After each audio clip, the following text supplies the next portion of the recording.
They abandoned a baby in a sack to die. Then a cowboy heard a tiny voice say, "Mama!"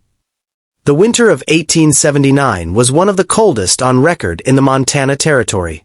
Snow came early that year, blanketing the vast plains and mountain passes in a thick white shroud that made travel treacherous and survival a daily challenge. The frontier settlements were few and far between, separated by miles of wilderness where wolves howled at night and the temperature could drop so low that a man's breath would freeze before it left his lips. It was in this unforgiving landscape that a lone cowboy named Sam Garrett found himself riding through a mountain pass on a gray December afternoon, hoping to reach the town of Copper Creek before nightfall. Sam was a man of about 35 years, weathered by hard living and shaped by the brutal honesty of frontier life. He had been a cowboy since he was 14, working cattle drives from Texas to Montana, sleeping under the stars more nights than he'd slept in a proper bed. His face was lined and tanned from years of sun and wind, his hands calloused from rope and leather, and his eyes held the kind of steady, calm intelligence that came from a lifetime of reading the land and the sky for signs of danger or promise. He rode a sturdy buckskin gelding named Buck, a horse that had been with him for 7 years and knew his moods as well as any human companion ever could. Sam had been working at the Double R Ranch for the past 3 seasons, helping manage a herd of cattle through the brutal Montana winters and the scorching summers. He was heading back from a trip to a neighboring ranch where he'd been checking on some breeding stock, and the early winter storm had caught him further from home than he'd intended. The snow was falling steadily now, not the light flurries of early winter but the heavy, relentless snowfall that meant a serious storm was moving in. Sam knew he needed to find shelter soon, but the trail was still hours from Copper Creek, and there were no lined shacks or settler cabins that he knew of in this particular stretch of country. As Buck picked his way carefully along the narrow trail, Sam pulled his collar up higher and tugged his hat down lower, trying to keep the snow from going down his neck. The world had become a blur of white and gray, with visibility reduced to maybe 50 feet. The only sounds were the crunch of Buck's hooves in the snow, the whistle of wind through the rocks, and the occasional distant crack of a tree branch breaking under the weight of accumulated snow. It was in this near silence that Sam heard something that made him pull Buck to a sudden stop. It was faint, almost lost in the wind, but Sam's ears were trained to catch unusual sounds. Cowboys learned early that strange sounds in the wilderness could mean anything from an injured animal to approaching danger, and ignoring them could be fatal. He sat still in the saddle, straining to hear over the wind. There it was again, a small, weak sound that didn't belong to any animal he knew. It sounded almost like a cry, or a whimper, but so faint and fragile that he couldn't be sure. Sam's instincts were screaming at him that something was wrong. He dismounted carefully, his boots sinking into snow that was already knee-deep in places. Leading Buck by the reins, Sam moved slowly in the direction he thought the sound had come from. The trail here curved around a large outcropping of rock that provided some shelter from the worst of the wind. As he rounded the rocks, Sam saw something that made his blood run cold. Partially buried in a snowdrift, barely visible except for a corner of rough burlap fabric, was what looked like a grain sack or feed bag. But this sack was moving. Sam's heart began to pound as he rushed forward, his exhaustion forgotten. He dropped Buck's reins, trusting the well-trained horse to stay put, and fell to his knees beside the sack. With hands that suddenly felt clumsy despite years of sure handling, he began brushing away the snow. The fabric was frozen stiff and tied at the top with a rough cord. As he worked to clear the snow, he heard the sound again, and this time there was no mistaking it. From inside the sack came a tiny, weak voice that formed a single word that pierced Sam's heart like a knife. "Mama." The word was barely more than a whisper, thin and trembling with cold and fear. Sam's fingers worked frantically at the frozen knot, and when it wouldn't give, he pulled his knife from his belt and cut through the cord with one swift motion. He opened the sack with shaking hands, and what he saw inside made him curse violently at whoever had done this terrible thing. Inside the sack was a baby, a little girl who couldn't have been more than a year old. She was dressed in a thin cotton dress that was completely inadequate for the freezing weather, with no coat, no blanket, nothing to protect her from the cold. Her lips were blue, her skin pale as death, and she was shivering so violently that Sam could see it even through the rough fabric of the sack. But her eyes were open, and when she saw Sam's face, she reached up one tiny hand and said again, in that heartbreaking little voice, "Mama." Sam didn't hesitate. He pulled off his heavy sheepskin coat and wrapped the child in it immediately, holding her close against his chest where his body heat could begin to warm her. She was so cold that he could feel the chill of her through his shirt, and he knew with a sickening certainty that if he had passed by even an hour later, the child would have been dead. As it was, he wasn't sure she would survive. Her breathing was shallow and labored, and she had stopped shivering, which Sam knew was a bad sign. When a person got cold enough that they stopped shivering, it meant their body was shutting down. He looked around frantically, trying to assess his options. The storm was getting worse by the minute, and he was at least 3 hours from Copper Creek under the best conditions.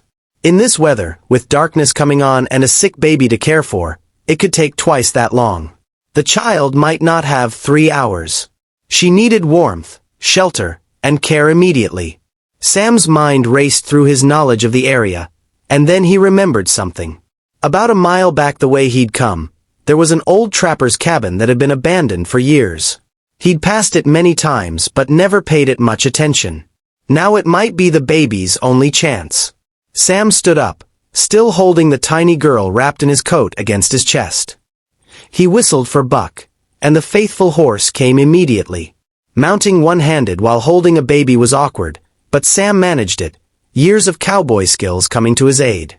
He turned Buck back down the trail, moving as quickly as he dared through the deepening snow. The baby had gone ominously quiet, and Sam talked to her constantly as he rode, his voice low and urgent. "Stay with me, little one," he said. "Don't you dare give up. I've got you now, and I'm going to get you warm. You just hold on. That's all you have to do, just hold on a little while longer." The ride back to the cabin seemed to take forever, though it was probably less than 20 minutes. When the dark shape of the old structure finally appeared through the swirling snow, Sam felt a surge of relief. He dismounted quickly and carried the baby to the door. The cabin was in rough shape, with gaps in the walls and a door that hung crookedly on its hinges, but it had a roof that looked mostly intact and, most importantly, an old stone fireplace. Sam kicked the door open and surveyed the interior quickly. There was a rough wooden bunk against one wall, a table with one chair, and little else. But someone had left a stack of firewood near the fireplace, probably years ago, and there was old straw and debris on the floor that would serve as kindling. Sam laid the baby down gently on the bunk, keeping her wrapped in his coat, and then set to work with the focused intensity of a man who knows that every second counts. He had a fire going within minutes, his experienced hands making quick work of the task even in his haste. As the flames began to catch and spread, casting flickering light and the promise of warmth into the cold cabin, Sam turned his attention back to the child. She was barely conscious now, her eyes half closed, her breathing so shallow he had to watch carefully to see her chest move. Sam knew about hypothermia from bitter experience. He'd seen men die from the cold, and he'd once nearly died himself when he'd fallen through ice on a river crossing. He needed to warm her, but he needed to do it gradually. Warming someone too quickly when they were severely hypothermic could kill them as surely as the cold itself. Sam built up the fire carefully, then pulled the table closer to the fireplace but not too close. He laid the baby on the table, keeping her wrapped in his coat, and began examining her more carefully in the firelight. She was a beautiful child, with blonde curly hair and features that spoke of careful breeding. This was no child of poverty or desperation. Someone with means had dressed her, at least originally, in a fine cotton dress with delicate embroidery. But that same someone had then stuffed her into a sack and left her in the snow to die. The cruelty of it made Sam's jaw clench with anger, but he pushed the emotion aside. He could be angry later. Right now, he had to focus on keeping this little one alive. As the cabin slowly warmed and the baby began to thaw, Sam noticed other troubling details. There were bruises on her arms, faded but visible, suggesting rough handling. She was thin, too thin for a healthy child her age, and her dress was dirty. Whoever had cared for her before abandoning her hadn't been treating her well. Sam felt his anger grow colder and harder. He wasn't a violent man by nature, despite the rough world he lived in, but he found himself hoping he would someday meet whoever had done this, because he had some things he wanted to say to them, and possibly do to them. The baby began to stir as warmth slowly returned to her small body. Her shivers returned, which Sam took as a good sign. Her eyes opened wider, and she looked around in confusion and fear. When she saw Sam, she began to cry, soft whimpers of distress that tore at his heart. Sam picked her up carefully and held her, rocking her gently as he'd once seen his sister do with her children, back in Texas before he'd come north. Sure, he murmured. You're safe now. Nobody's going to hurt you. I've got you. The baby cried for a while, but gradually the warmth and the gentle rocking seemed to calm her. Sam found himself talking to her, telling her about Buck and about the ranch and about anything he could think of, just to fill the silence with a human voice. After a time, the little girl's eyes began to close, and she drifted into sleep. Sam continued to hold her, afraid to put her down, as if his arms were the only thing standing between her and death. As the hours passed and the storm raged outside, Sam kept the fire going and watched over his tiny charge. He had no food suitable for a baby, but he had some jerky and hardtack in his saddlebags, and he managed to soften a little of the hardtack in water from his canteen and get the baby to eat a few bites when she woke. She was weak and listless, but she was alive, and as long as she was alive, Sam was determined to keep her that way. The storm lasted through the night and into the next day. Sam didn't dare try to travel in such conditions with a sick baby, so he stayed in the cabin, keeping the fire going and tending to the child. He brought Buck into the cabin for shelter, which was highly irregular, but these were irregular circumstances. The horse seemed to understand the gravity of the situation and stood quietly in the corner, occasionally looking over at Sam and the baby with what the cowboy could have sworn was concern. During the long hours of that day and night, something changed in Sam Garrett. He had always been a solitary man, content with his own company and the company of horses and cattle. He had never married, never seriously courted a woman, never thought much about having a family of his own. The cowboy life didn't lend itself to such things. But as he held this tiny, helpless child and watched her slowly come back to life under his care, he felt something awakening in himself that he hadn't known was there. A fierce protectiveness, a tenderness he didn't know he was capable of, and a burning desire to make sure this little girl had a chance at the life that someone had tried to steal from her. By the second morning, the storm had passed, and the baby seemed much stronger. She was eating better, her color had returned, and when she looked at Sam, she smiled, a tiny, precious smile that made his heart clench. She had stopped asking for her mama, and Sam wondered if she even remembered who had abandoned her. Maybe that was a mercy. When she reached up her little hands to him and made sounds that seemed to indicate she wanted him to pick her up, Sam felt something in his chest that might have been his heart breaking and healing at the same time. The ride to Copper Creek took most of the day. Sam fashioned a sling from his coat to carry the baby against his chest, keeping her warm and secure as Buck picked his way through the deep snow. When they finally rode into town just as the sun was setting, Sam headed straight for the home of Doc Hartwell, the town's physician. The doc was a gruff but kind man in his 60s who had seen just about everything in his years on the frontier, but even he was shocked when Sam told him the story of how he'd found the baby. Doc Hartwell examined the little girl thoroughly while Sam paced the floor of his office like an expectant father. Finally, the doc looked up with a relieved expression. "She's going to be fine," he said. "Thanks to you, cowboy." Another hour in that snow and we'd be having a very different conversation. "She's got some frostbite on her toes, but I think she'll recover fully. She's malnourished and has been neglected, but with proper care, she should thrive." "What happens to her now?" Sam asked, the question that had been gnawing at him all day. Doc Hartwell sighed. "Well, we'll need to try to find her family, of course. Someone dressed that child in expensive clothes. She's not from around here, though. I've never seen her before. We'll need to contact the territorial authorities, put out notices. But honestly, Sam, given how you found her, I suspect whoever her family is, they're the ones who did this to her. And if that's the case, I'm not sure we want to find them." "And if we don't find them?" Sam asked. "Then she'll need to go to an orphanage, I suppose. There's one in Helena. Or maybe one of the families in town might take her in." Sam looked at the baby, who was now sleeping peacefully in a warm bed, her thumb in her mouth, her curls spread across the pillow. The thought of her in an orphanage, just a number among many children, made his chest tight. The thought of giving her to strangers made him feel physically ill. He had held this child through the longest night of her life. He had warmed her with his own body heat and coaxed her back from the edge of death. He had heard her say, "Mama," and had felt her tiny hand grip his finger with surprising strength. In some way he didn't fully understand. She had become his. "What if I kept her?" Sam heard himself say, the word surprising him even as they left his mouth. Doc Hartwell looked up sharply. "You? But Sam, you're a cowboy. You live in a bunkhouse. You work from dawn to dusk. How would you care for a baby?" "I don't know," Sam admitted. "But I'll figure it out. I saved her life. Document. I can't just hand her over to strangers now. What if they don't treat her right? What if she ends up in another bad situation? At least with me, I know she'll be safe. I'll make sure of it." The doctor studied Sam's face for a long moment, and whatever he saw there must have satisfied him because he nodded slowly. "It won't be easy," he warned.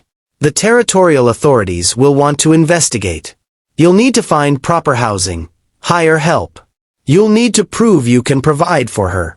"I can do all that," Sam said with a confidence he didn't entirely feel. "I've got savings. I'm good at my job. The ranch owner, Mr. Robertson, is a fair man. I'll talk to him, see if there's a way to make this work." And that's exactly what Sam did. When he went to the Double R Ranch the next day, he told the whole story to James Robertson, the ranch owner. Robertson was a hard man in many ways, but he had a soft spot for children, having lost 2 of his own to fever years before. When Sam explained what he wanted to do, Robertson surprised him by offering him a position as foreman, which came with a small house on the ranch property, perfect for raising a child. He also helped Sam hire Mrs. Adelaide Murphy, a widow woman who needed work and who was experienced with children, to help care for the baby during the days when Sam was working. The territorial investigation came and went. Notices were posted, inquiries were made, but no one ever came forward to claim the child. No one reported a missing baby matching her description. It was as if she had simply appeared out of the snow, a gift from the winter storm itself. The authorities eventually granted Sam legal guardianship, and the baby became officially his.